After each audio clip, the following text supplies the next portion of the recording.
Hey, thanks for joining me. I hope you're doing well. The movie Sausage Party reveals the truth about the situation on Flat Earth in plain sight, with a hilarious story about food. The Shopwell supermarket has a dome, representative of the firmament encasing our flat plane. Each day, the excited food inside looks forward to being bought by humans, so they can go to what they call the Great Beyond. You're super sure there's nothing shitty waiting for us in the Great Beyond. When Honey Mustard is brought back to the store, he's hysterical, having seen the horrors of the Great Beyond, where food is eaten instead of living in harmony with the human gods. Wake up! They're lying to your fucking faces! The Great Beyond is bullshit! Before falling to his suicide, Mustard tells Frank the sausage to ask Firewater the truth about reality. While it may seem like a simple criticism of the afterlife, the Great Beyond actually represents the parasitic nature of the entities who attempt to infiltrate our consciousness on this flat plane. We are the food. Our children are consumed by the elite in black magic ceremonies. They're eating children!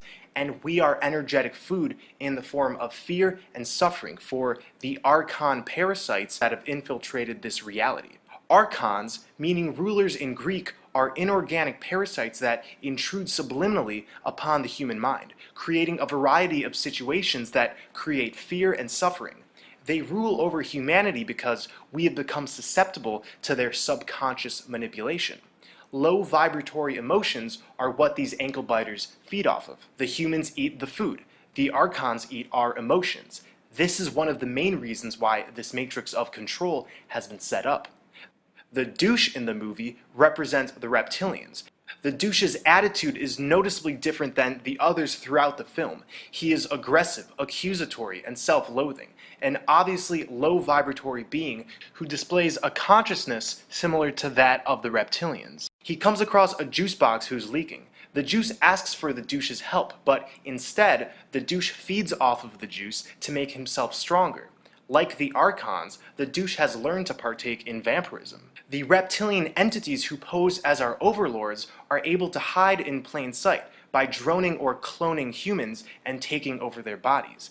This is shown when the douche enters the store manager's butt, allowing him full control of his body.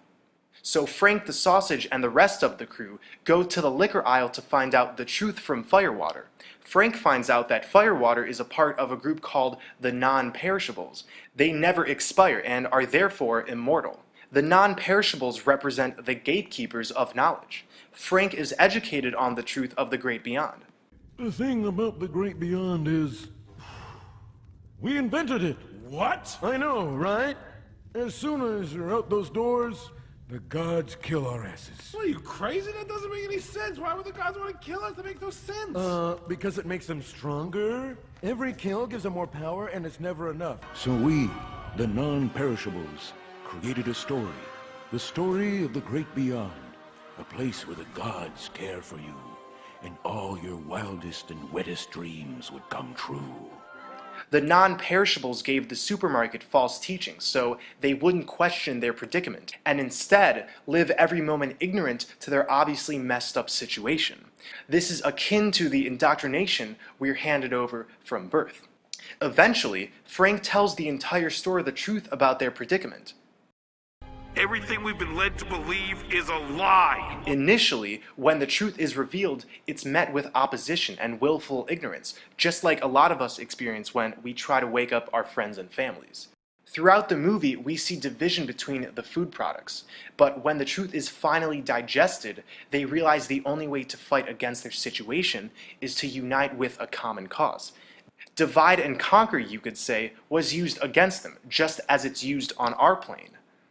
At the end, Firewater reveals the ultimate truth, that the supermarket isn't even real. It's an illusion, and that the food products' real bodies are located in another dimension. The world is a fucking illusion, bro. Our lives are being manipulated for the entertainment of monsters. Twisted, tasteless, juvenile monsters. Puppet masters in another dimension. We're something called cartoons. I've explored in previous videos how this reality is holographic. We've been uploaded into this holographic playground, either by our own accord or with the aid of beings who may or may not have our best interest. I'll get back to this later in the video. They are revealed a Stargate. To go back into their original bodies, they must walk through this Stargate, just like the center of our plane. The center of our plane is a vortex of sorts, a Stargate. All compasses point towards it. Perhaps this is why Mount Meru, the magnetic mountain which our compass needles are attracted to, has been depicted looking somewhat like an electron collider or a vortex of some kind. Through this vortex is paradise, Shambhala, the Garden of Eden, Hyperborea. This is the divine destination that I and my blood brethren are being called to, where those who drink from the living waters will gain everlasting life. So the core of this Stargate has a greenish color, similar to that of the Aurora Borealis. From the center hole of our flat plane shoots out the Aurora Borealis, also known as the astral light. The Aurora Borealis is the condensed visible portion of this astral light, but it pervades all throughout our plane. This astral light contains the Akashic records. Everything manifests in this reality through the power of the black sun, so it makes sense that the energy it emits contains the imprints of consciousness. In Isis Unveiled, Helena Blavatsky wrote, "It is on the indestructible tablets of the astral light that is stamped the impression of every thought we think and every act we perform. Our astral light is, so to speak, the Linga Sharira of our earth. The Linga Sharira is the etheric body, the bioplasmic energy that serves as a model of the physical body. Just as the physical body is a mold of the Linga Sharira, what's going on Earth is a mold of the Akashic records, and vice versa." Nikola Tesla said, "Earth would be more easily defined as a system environment. Earth is also a machine. It is a Tesla coil, powered wirelessly with the electromagnetic field. Our intent goes into this electromagnetic field, the aether, through the astral light which surrounds us. The sun is the collective consciousness pouring down on everyone in tandem with the astral light and black sun. This flat earth trinity of black sun, sun, and astral light is the goddess and is the heart of this machine that Tesla mentions. Only this machine isn't inorganic, but a conscious breathing being we call Earth. Isis is one of many names for this goddess, hence Blavatsky's book title, Isis Unveiled. So part of this quickening, this awakening that's going on, is that our higher selves are communicating with us more and more. So the collective consciousness is more and more of that of truth and love. It's pouring down on us. And when we speak our intent towards the sun, this affects the collective consciousness even more because we're working directly with that energy. When we sun gaze, we are opening up our hypothalamus to be able to receive messages and guidance from the collective conscious and unconscious. With the awakening that's going on, these messages from the sun are powerful and easy to receive. I recommend you start with 10 seconds when the sun is low in the sky, progressively moving upwards 10 seconds each day to 44 minutes, then switch to 10 minutes 3 times a week. While you sun gaze, speak your divine intent towards the sun, whatever you wish to shower down on the collective.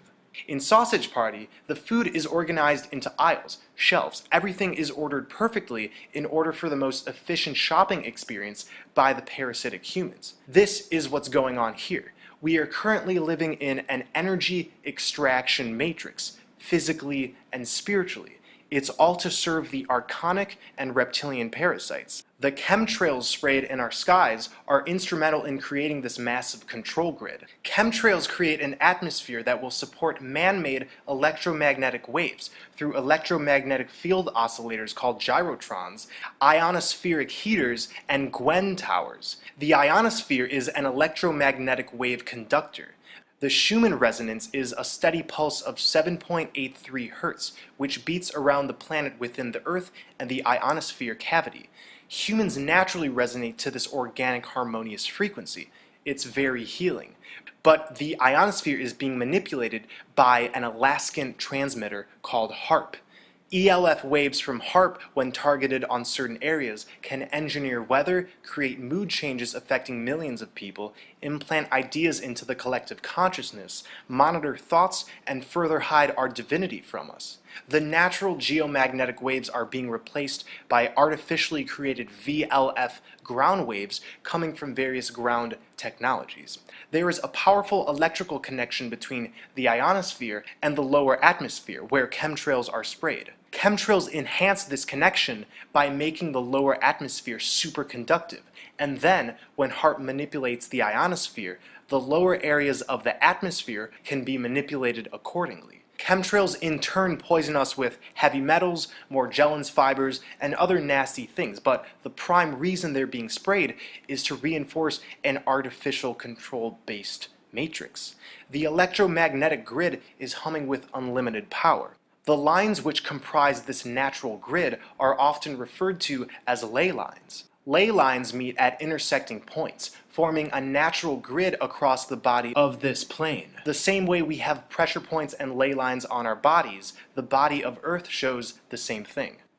Buildings, electrical grids, and many other structures aim to use ley lines to tap energy out of the Earth for parasitic purposes, to store and contain energy rather than distribute it. Throughout history, all megalithic structures have been strategically built on top of these ley lines. The pyramids of Giza, Stonehenge, Notre Dame, Parthenon, Delphi, Ziggurat, the Vatican, the DC Capitol, Mecca, Coral Castle, and many cathedrals, not to mention many nuclear power plants, military bases, and sports stadiums. All of these are using the ley lines to harness energy. Many of the sections where two or more ley lines intersect are marked with obelisks, such as the Washington, D.C. Monument, the Vatican Courtyard, and Cleopatra's Needle in Central Park. CERN and the Brookhaven Lab in New York both sit on ley lines, and both of these labs have particle colliders that directly manipulate these energy centers. By influencing this natural grid, they can affect the Earth's energy, and since we are all living here, this in turn affects our energy. There is an AI intelligence at the heart of the creation of this false matrix in which we live, sort of like a home base which the Archons operate from. They aim to hold us as prisoners in this false matrix by not only the electricity and harmful frequencies, but the way the electrical grid is geometrically set up across the planet. Societal indoctrination attempts to lower our vibrations, and this lets these technologies affect us more and more. It's the perfect storm for slavery. This may seem overwhelming, but don't forget, when enough of us are awake and aware, this AI machine is no match for us. Without energetic food, it starves, even with the harmful technology surrounding us. A big part of this matrix is directing us into predetermined activities and groups under the guise of entertainment. Bread and circuses is a term that comes from ancient Rome. It's been used over time to describe the tactics leaders use to keep the public distracted from what's really going on. The leaders of Rome, seeing the beginnings of a potential revolt, had to act accordingly, so they gave free bread to the citizens and put on circuses and shows. The Olympics were put on, wonderful music and art displays, holidays, festivals. The bread back then is akin to the welfare we have now. It's insurance to make sure the poor doesn't start organizing and asking questions about the nature of the system we're in. Sport games, movies, music, festivals, TV shows, these are all making sure that we remain docile and entertained by trivial matters, so we're too entranced to discover truth. And within these constructs, we have destructive messages that are being conveyed. Sport games involve two teams or players who are rivaling each other. The goal is to beat the other team, so one ends up a winner and the other a loser. This is reinforcing to the viewers that in life you must rival others who are a part of different groups, promoting a divided consciousness. And the arbitrary, meaningless nature of a sports game is clear. We rally at sporting events year after year, and what's the ultimate prize? A number, a trophy. The win is an illusion, just like money and this false system. It's only real if we buy into it. There are sports fans who can't look away from the game because of its perceived importance. They've bought into this illusion. Movies produced by Hollywood aim to shape our perceptions. In previous times, the wood from a holly tree was a favorite source of magic wands. Hollywood is a continuous black magic operation. I refer to the Kenneth Anger quote, "Making a movie is casting a spell." Movies contain themes that the elite want embedded in our subconscious, and they also contain predictive programming. If you look at the subject content of movies in the past 100 years, we've seen a slow progression from relatively innocent themes to more and more chaotic ones. And even the older Hollywood films from the 20s and 30s were promoting vanity and allegiance to materialism and warped ideas of romantic love. Movies use lesser magic all the time by rubbing in our face the truth, while most viewers are ignorant to the true meanings. The controlled top 40 music industry uses vocal seduction, themes focused on power, money, and sex, and repetitive music tuned at the fear-based 440 Hz frequency to keep especially the young population indoctrinated in toxic belief systems. So by the time a person has reached the age of 10, they've already undergone loads of subliminal mind control through these multiple entertainment streams that surround us 24/7. We're told of a work-life balance. This is considered to be something to strive for, and sounds harmless on the surface, right? But work involves mining gold and building up this power structure for the elite. It revolves around the illusion of money. In our free time, the life part of this balance, we're allowed to watch movies, drink alcohol, talk about the sports teams, and basically spend the money that we just spent all day mining. If we follow this prescription of how to live our lives, then we develop a scarcity-based mindset. A scarcity-based mindset is rooted in fear. This is extremely common. This mindset tells us that life only has so much, that there's only a finite number of pie slices out there, whether it's recognition, food, money, love, and that one must battle against the world in a dog-eat-dog fashion in order to not fall victim to this scarcity. On the other hand, an abundance-based mindset is rooted in love. This is the mindset that is being cultivated in this age of Aquarius, telling us that life is malleable, full of everything one's heart requires and desires. In this mindset, there's infinite gratitude and no need for hierarchies because the universe is aligned with our needs. Everyone's needs are met because love does not exclude. Intent powers creation. It's the law of attraction. If we choose a scarcity, fear-based mindset, then we let ourselves fall victim to the parasitic forces and ultimately reinforce this false matrix. If we choose an abundance, love-based mindset, then we set ourselves free from these trappings. So we have order followers, governments, corporations, banks. These are all constructs based on fear and control. We're not born this way, however.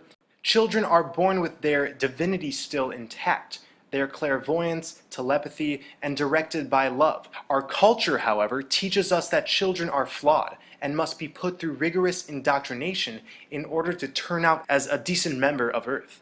We teach them spellcasting in the form of spelling and language, creating set-in-stone neural programming that takes the infinite potential and reduces it into words with finite meanings. We give children material possessions and toys as rewards instead of giving them what they really want, which is adventure, insight, creativity, and unity.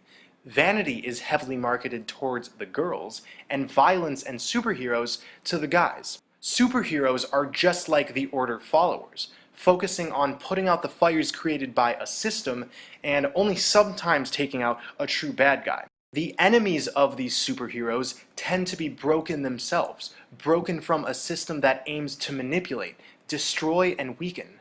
The real enemies of humanity aren't ever challenged by the superheroes. Our children are kept in enclosed boxes all day, closed off from Earth's energy.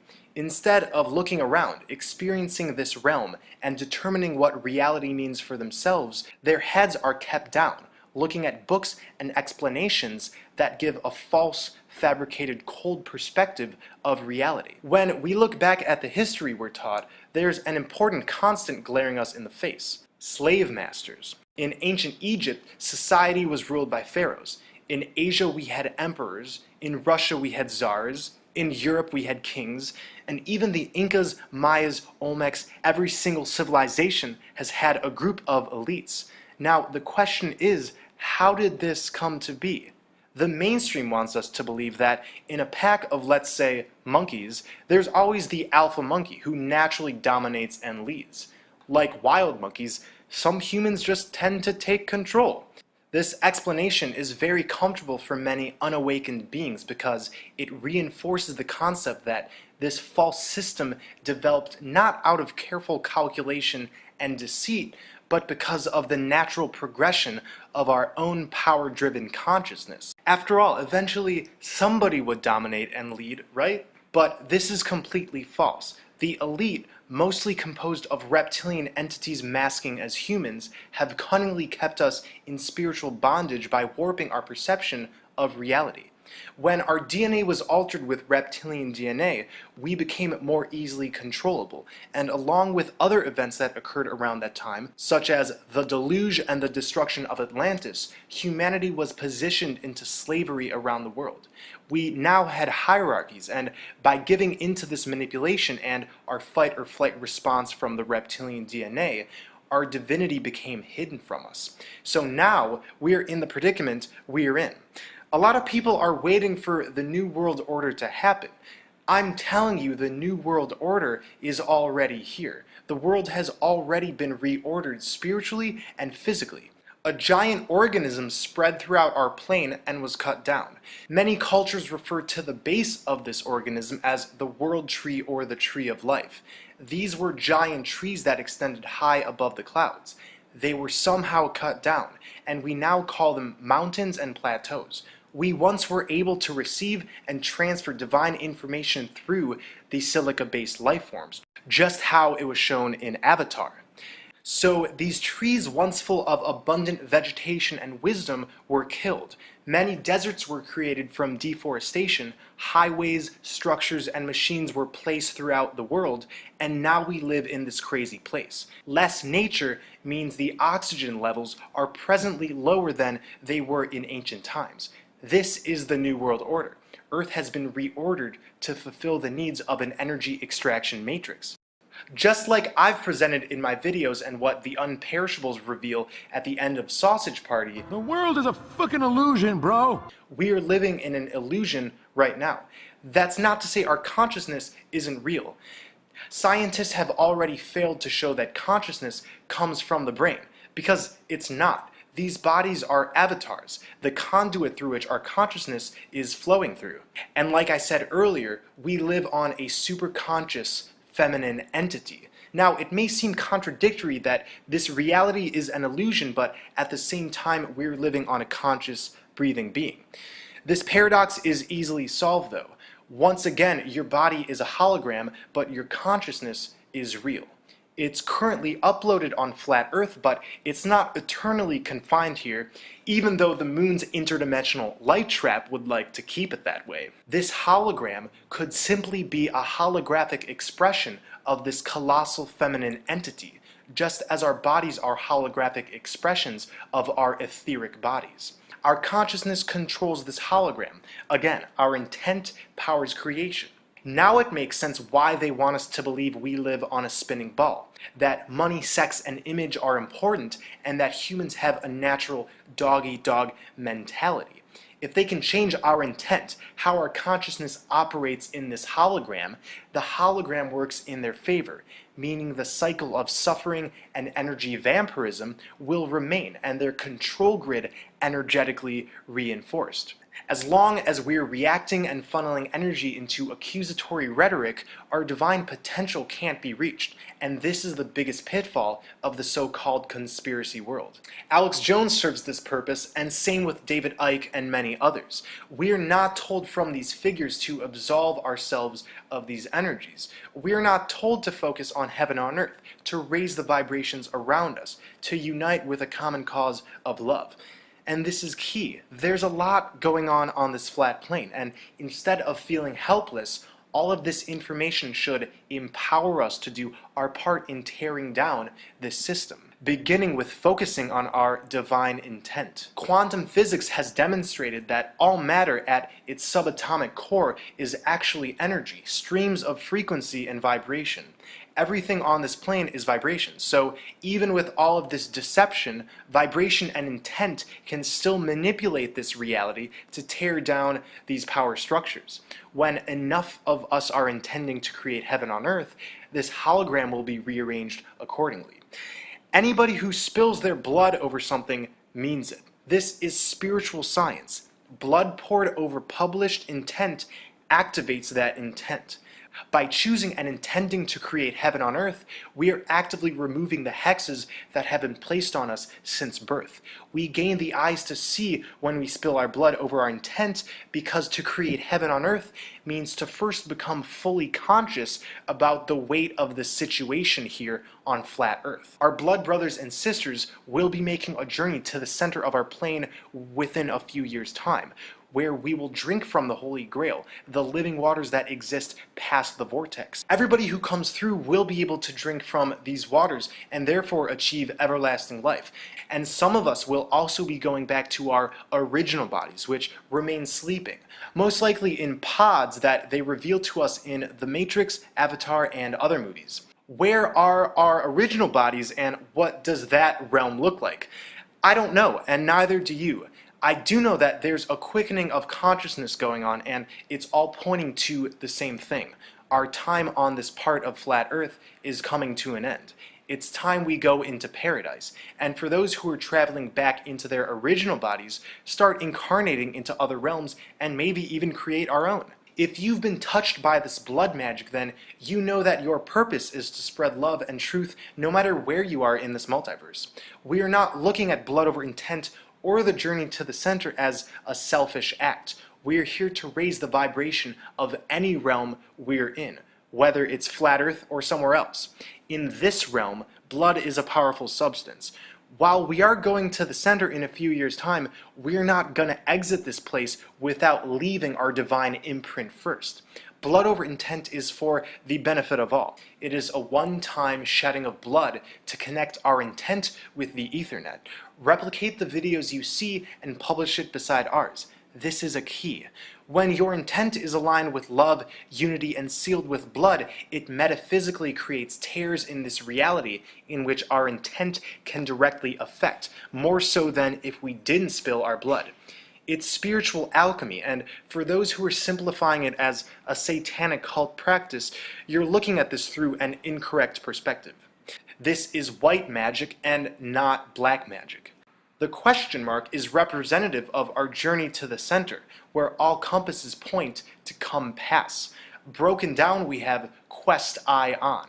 The dot at the end represents the black sun, which powers the land of perpetual twilight, our divine destination.